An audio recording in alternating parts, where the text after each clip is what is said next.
You know, I was kind of thinking about this whole training and what the ultimate goal is. And last night I was working at the melting pot, and I had this table of 6 ladies, and they hadn't seen each other, I think, for years. Like, they were just so stoked to talk to each other and hang out. And so the whole time I'm trying to, if you've ever been to melting pot, basically the server comes up to you and gives you like a 5-minute spiel, and no one ever listens, you know, while he's giving that spiel or she's giving that spiel. So I'm giving the spiel and nobody is paying attention. Like, they're always having a conversation. I'm just like, this is crazy. And so finally I left. I was like, hey, I'll be back. You know, I'll get you guys an order whenever I come back. And they're, you know, I come back like 5 minutes later, and they're like, okay, so, you know, how does this whole menu thing work? I'm like, I just spent 5 minutes telling you. What are you talking about? And there's this one girl. It was awesome. Like, have you guys ever seen the movie Meet the Fockers? No. Yes. Okay. Favorite movie. You know that nanny, that Hispanic nanny who's got that harsh accent. Okay. The mother looked just and talked just like her. It was awesome. She was sitting in this corner. But anyway, so she looked like her. And then her daughter was in the middle of the table. And somehow, it was a miracle. Everyone at this table was going crazy. It was pure mayhem. But this one girl was able, for me, to pull everyone into focus and help them to just kind of, for a minute, think through the menu and give. I was like, thank you so much. You're amazing. Thank you. What you just did in a minute, I couldn't do in 10 minutes. Thank you so much. And I think that I'm you know, loose connection here, but I think that for Focal Point groups, and this is for Bible studies in general, any of you who have led a Bible study or some kind of small group, you know that it's, in many cases, pure chaos. Like, a lot of people come to the group, they've got so many other things going on, and what will happen in most groups is that, I've seen a couple of different things happen. You'll start off with a bang. Everyone's in the zone. Like, everyone's with you, everyone's feeling it, but then give it a couple months, and then everyone starts to kind of phase out. Or, everyone comes into the group, and it's pure chaos. And you have to figure out how do we bring everyone into focus. And so our goal, in general, for this entire thing is to help all of us figure that out. Figure out how we can bring people into focus and ultimately focus in on Jesus Christ. So what I'd love to do is just hear from you guys. I'm just going to kind of write these down. Because some of you, you know, we may have talked to you a little bit, or for others of you, I'll write these down. Okay, thanks. I'm just kind of curious, from maybe your training before at different groups, or your expectations in coming to this. I'm wondering what you expect to get out of this whole thing, like what your expectations are, what you'd like to see happen in this training series. What do we got? Just throw some answers out there. One-liner, sentence, paragraph. Relationship. Relationship. With the training. That and people. What's that? People. That and people. Yeah. I don't have Microsoft Word spelling check, so you know I mess up. I'm sorry. What's that? It writes so You're small. so small we can't see your Well, spelling. that's why I do that. Because I always misspell things. So relationships, build relationships with each other and people outside of groups. What else we got? Change lives. Change lives. Okay. So relative to this training session, maybe to figure out how to change lives, right? Discipling. Yeah. Good.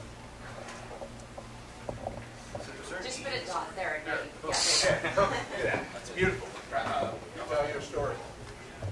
What's that? Tell your story. Tell your story. Okay.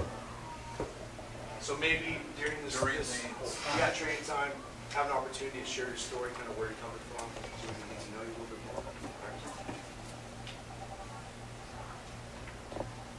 Accountability. Accountability. Okay. But vulnerable. Yeah. Right there. That's like little homiletics there too. That's accountability, vulnerability. Remember that. All right. What else we got? About tools. Tools. Yes.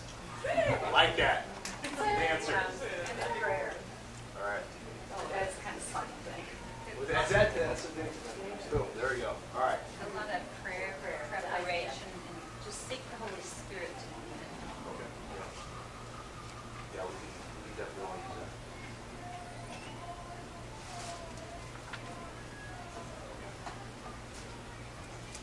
use that. Food? That's to us.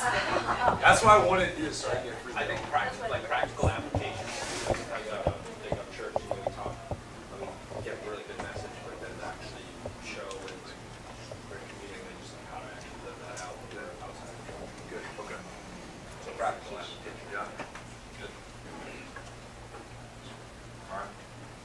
Yeah, those are good. Couple we'll just kind of add to this list. One of the other things, in addition to all these that we want to see happen, is we love to see some of you. I think you probably come to this and you don't know where you're at in terms of wanting to lead or maybe shadow or just be a part of the group. So really, what we want to accomplish in this whole thing in the next 3 weeks is we want you to confidently walk out of here and think, okay, this is the season of life I'm in. I would like to lead, or I'd like to just shadow, or I just like to be a part of the group, and that's great.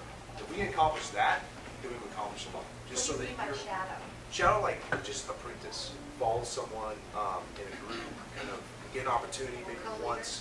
Yeah, not really like more of a sub leader. Like you're learning from a person who's a little bit more experienced and advanced in this whole thing, and which is really significant because we would like to see, and we'll talk about this in the next section, but we'd love to see all these groups have co-leaders eventually, and also to have apprentices where people are kind of underneath, or they're trying to identify someone in a group that one day could actually facilitate a group. So we are perpetuating this whole thing.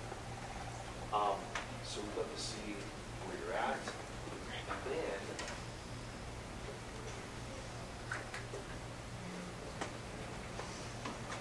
just looking at my notes here really quick.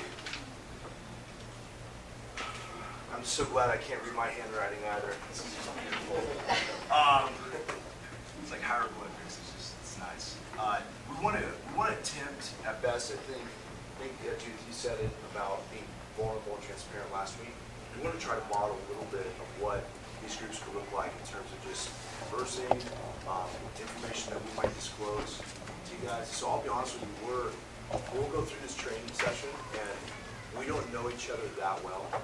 But Paul and I are going to try to drop the level just a little bit of transparency, just so you guys to a degree can see us as leaders, not, and we'll talk about some of this, but not like way ahead of you, but in the midst of where we're all at. And what I mean by that is just disclosing a little bit of just kind of where we're at in our own life, like what's going on, so you guys actually see the real person. Because I think for myself, I remember going through a training session, it was like probably 4 years ago. And while being in that training session, the guy for the first 3 weeks seemed a little disconnected from me. And it's because he was dispensing a ton of information I didn't really know personally. But then, when he shared a couple different stories about his own life, it was pretty honest. I felt like, wow, that person's real. That's someone that I find myself connected to. And so we want to, at best, without, because we don't know each other too well, but at best try to model that to a degree, just so that we all have this picture in our head of, that's what it should look like in our groups. Like we should at some point be able to talk to each other at such an honest level that we can disclose certain things and find out freedom or joy or relief or whatever from our own brokenness and struggles. So that's kind of what we want to accomplish in this group and in this training session. And we'll let Paul cruise up here and kind of lead us through a couple key points in what this can look like.